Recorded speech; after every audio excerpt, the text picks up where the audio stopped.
My sister sternly announced, "We no longer need you here.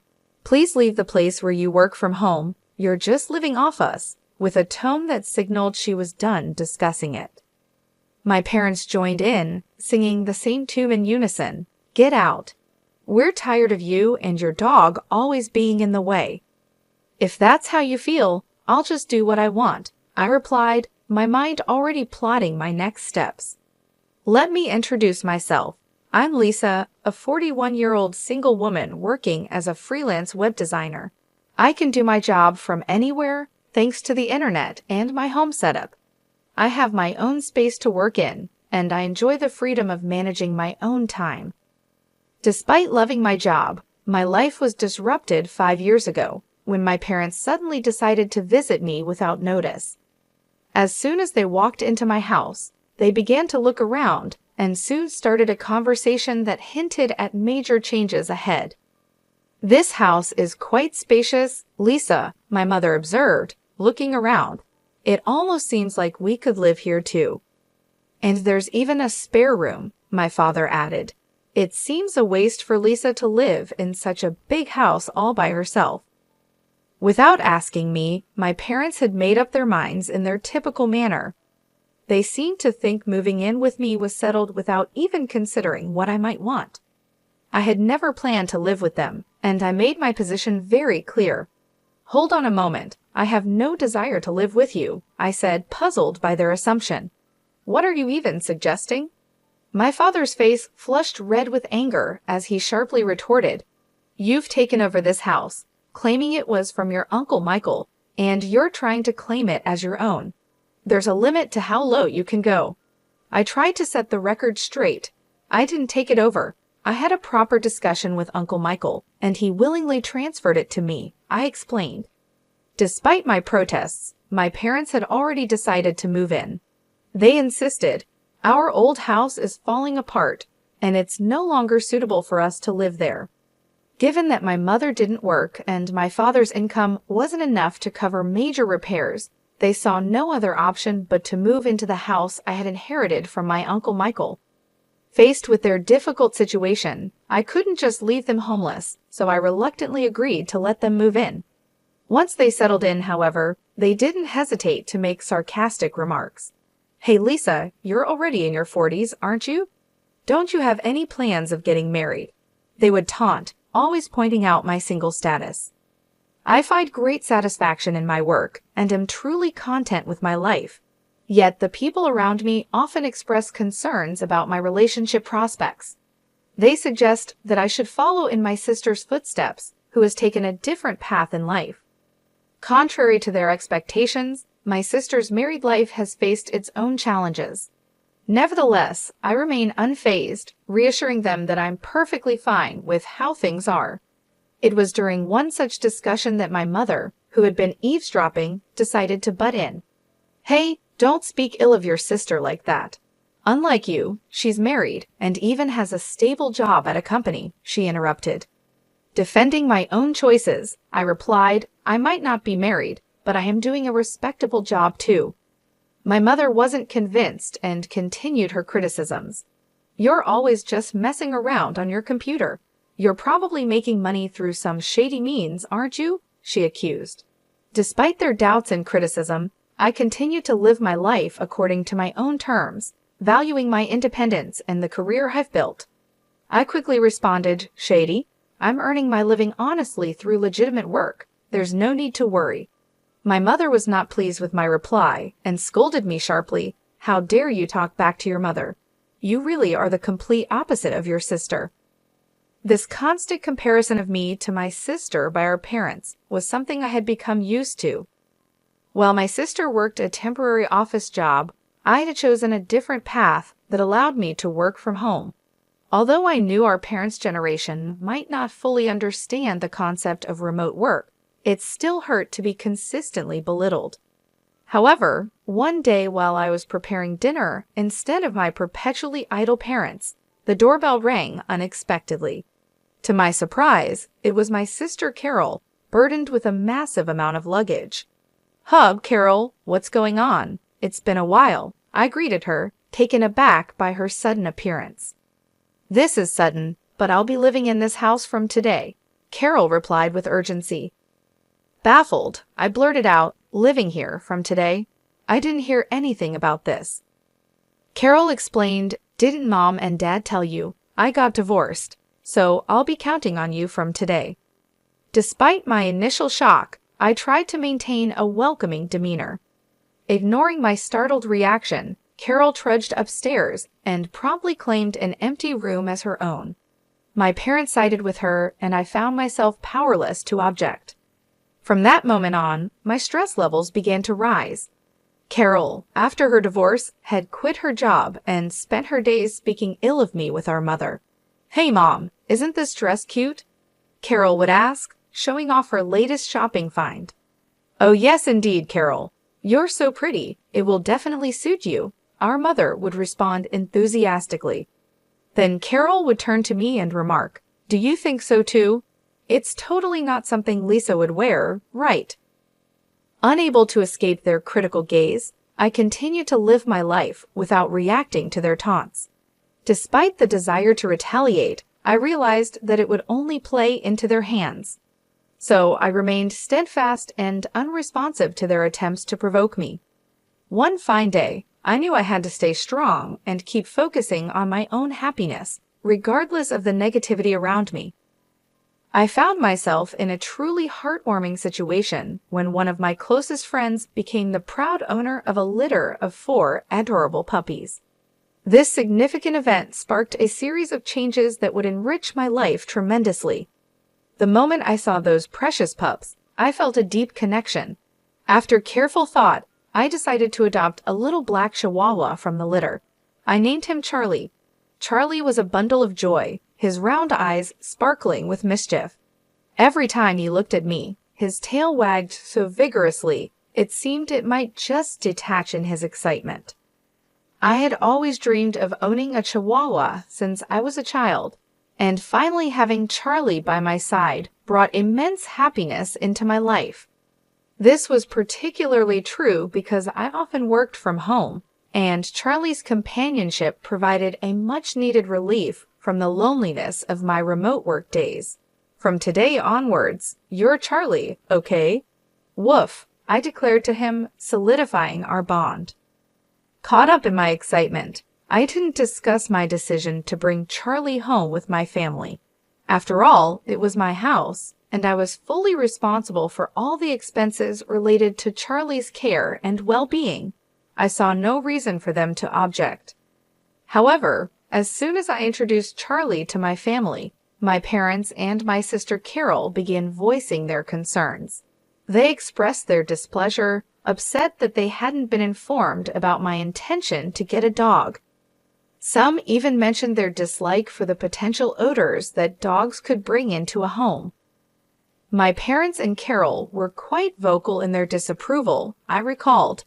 Hey, we didn't hear anything about you getting a dog, they protested. Dogs smell, don't they? I hate odors, someone added. Lisa, how could you just bring a dog home without consulting us? They continued to scold me. Despite their complaints, I stood my ground and firmly defended my decision. It's my house, and I decided that Charlie and I needed each other. His presence here is a source of joy, not a cause for complaints, I asserted. I was prepared to show them that Charlie's presence was a blessing, hoping they would soon see him as I did. I explained to them that Charlie wasn't some random street dog. He was a gift from a friend. I also emphasized that I was the one covering all the expenses for Charlie's care and maintenance, so they really had no grounds to complain. What I choose to keep in my house is my business, I added firmly. If you have any complaints, you're free to leave. Initially, their annoyance was clear. They were visibly frustrated and upset. However, within just a few hours, a miraculous change occurred. Charlie's undeniable cuteness completely won them over. They couldn't stop doting on him, playfully asking, "Aren't you cute? Are you mummies, daddies, or are you sissies? Look over here, sweetheart." It was as though their frustration had just evaporated into thin air. My entire family had fallen head over heels in love with Charlie, and his presence managed to bring about a remarkable transformation in their attitudes. From that point on, our home was filled with constant adoration for Charlie. Thanks to him, the previous hostility directed towards me began to fade, and I was able to enjoy relatively calm and harmonious days with my family. However, as life tends to go, a disruptive event occurred one day that broke the peace we had come to enjoy. While I was out running an errand, I received an urgent call from my sister, Carol. She sounded agitated and demanded, "Come back home now." Startled by her urgent shout, I asked her what had happened. She unleashed her frustration over the phone, shouting back, "It's not what happened. It's what Charlie did. He did his business on my clothes. What if they smell?" I tried to calm her down, saying, "Oh, just wash them quickly and they'll be fine. And isn't it your fault for leaving your clothes all over the floor?" Carol retorted, "What? It's my fault? It's your poor training that's to blame." I sighed, realizing that this was just a minor hiccup. "Enough, Carol. Charlie is still a puppy, you know. If you take him out for a walk, he won't do his business at home. You said you were excited to walk Charlie today, didn't you? Did you actually take him?" I had originally planned to take Charlie for a walk later in the day, but I didn't realize this decision would trigger a series of events that would throw my family into chaos. The core issue was that I hadn't fully trained Charlie, our beloved dog, and the consequences of this oversight were about to unravel. When I returned home, I walked into a home filled with tension. My sister Carol, clearly furious, confronted me immediately. Her anger was evident, and it was clear she had already briefed our parents about the mishap, as they too glared at me, standing amid Carol's now soiled clothes scattered across the floor. Carol, distraught, threw the soiled garments at me in a fit of frustration. "I'm going to charge you for the cleaning costs," she declared angrily. "Why should I pay?" I retorted. "It's because you didn't take him for a walk and left your clothes all over the floor." My parents quickly joined in, urging me to take responsibility. "Lisa, shouldn't you at least apologize to Carol?" they suggested. "All of this happened because of that Charlie you brought home." As the accusations continued, I couldn't help but defend Charlie. "Can't we give Charlie some slack? Puppies are like babies. They make mistakes sometimes." But my family seemed determined to blame me and Charlie. "This situation only happened because of this stupid dog," my sister snapped again. "Lisa, you made the right choice by not getting married if you became a mother. I doubt you'd raise a decent child." Her comments grew harsher, and my frustration mounted. "How dare you say something like that?" I exclaimed. "If you had taken him for walks properly and kept the house tidy, none of this would have happened." Finally, my sister reached her limit. She pointed at me and declared, "I can't take this anymore." The situation had escalated beyond simple pet mishaps to personal attacks, revealing deeper family tensions. Despite the hostility, I knew it was essential to remain calm and address each issue thoughtfully, prioritizing Charlie's training and our family's need for better communication and understanding. "I don't need you or this dumb dog. Get out of this house." The words struck me like a ton of bricks. "What?" I stammered in disbelief. "Didn't you hear me? I said get out. We don't need a home-wrecking freeloader here," my sister continued harshly. Her accusation cut deeply, especially since she knew all too well that I was currently without a job. I was stunned. Who did they think was covering the household expenses? It was me. As I stood there, bewildered by my sister's outrageous claims, even my parents joined in, supporting her view. "That's right, Lisa. Leave this house. Your presence only makes us feel worse," they echoed. I had reached my breaking point. "You're all jinxes. Just get out," they shouted together, their voices echoing off the walls. "That's it. I've reached my limit," I finally burst out. "If this is how it's going to be, just wait." With that declaration, I decided to take control of the situation. I quickly packed my belongings and left the house with Charlie wrapped in a towel. As I walked away, Thoughts of revenge flickered through my mind, but I knew this saga was far from over. A few days later, as expected, my sister reached out to me in a panic. "Lisa, help! What happened to the house all of a sudden?" she asked, her voice filled with anxiety and desperation. Curious about this new twist in our ongoing family drama, I inquired, "What happened? Why do we suddenly have to leave?" "We were told to leave by the end of this month," she replied, her voice trembling with stress. The realization hit me hard, and I couldn't help but wonder if this was the universe's way of teaching my family a lesson about compassion and understanding. "Ah, so what's the problem here? Why do we suddenly have to leave?" Carol's voice quivered as she struggled to grasp the situation. "I've made the decision to sell the house," I told her firmly.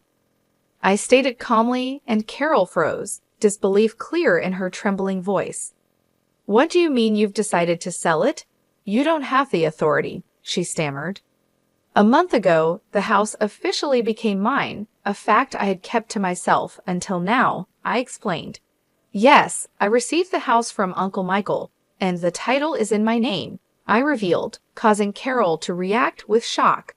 "You're kidding, right?" Her skepticism was evident. "Even if the title was transferred to you by Uncle Michael, you can't just sell it like that," she argued.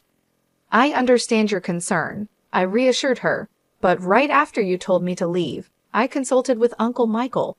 He made it clear that the house is mine now, Lisa. He told me to do what I want and suggested I get away from the family as soon as possible." Carol was taken aback, struggling to process this unexpected revelation. "What? No way," she muttered. As our conversation continued, I suspected my parents might be listening in through the phone's speaker. Soon enough, they began to voice their objections. "Hey, Lisa, cut it out. We have no other place to live if we leave the house," they interjected, trying to appeal to my sense of family loyalty. "That's right, Lisa. It's unthinkable to do this to your own family. If you're a good daughter, show some respect to your parents," they added. With a quiet but firm tone, I responded, "Respect? What are you talking about? You've always looked down on me compared to Carol. Who do you think has been supporting your life for the past few years? You all had nowhere to live, so I reluctantly let you stay with me." My parents were momentarily silenced by my strong response. Without waiting for their reply, I contemplated the implications of my decision, ready to enforce the boundaries that were long overdue. I continued, "Who treated me and Charlie like nuisances and kicked us out? It was you, wasn't it? Trying to drive out the original resident is shameless." My father, his voice full of plea, responded, "Please, Lisa, help us. We're sorry." But I had had enough. "I don't care. Fend for yourselves," I said resolutely. With that, I abruptly ended the call and blocked all my family members' contacts. Charlie, my loyal canine companion, looked up at me with a worried expression. I held him close and whispered, "I'm sorry, Charlie, for shouting. It's all right now. I will protect you." I felt relieved that I had rescued Charlie from a family that had mistreated him. In the days that followed, I learned that my parents and sister had been forced to leave the house at the last minute despite their desperate attempts to cling to it. My father's meager income and my unemployed mother and sister made it impossible for them to maintain a decent life. Rumors circulated that my sister was constantly pressured by my parents to find a job, and their family relationships deteriorated further each day. While I had no interest in their living conditions, it was clear that their standard of living had plummeted since my departure. It was a classic case of reaping what they had sown, and I couldn't help but feel a sense of vindication. Meanwhile, I enjoyed a fulfilling life in my new pet-friendly apartment, free to work on my terms without anyone complaining. All my earnings were solely for myself and Charlie. I was genuinely content with my life. "Charlie, let's go to the dog park today," I said with a smile. Charlie seemed livelier, perhaps because that noisy family was no longer a part of our lives. From that day forward, I was determined to protect Charlie for the rest of our lives, and lead a peaceful and happy existence.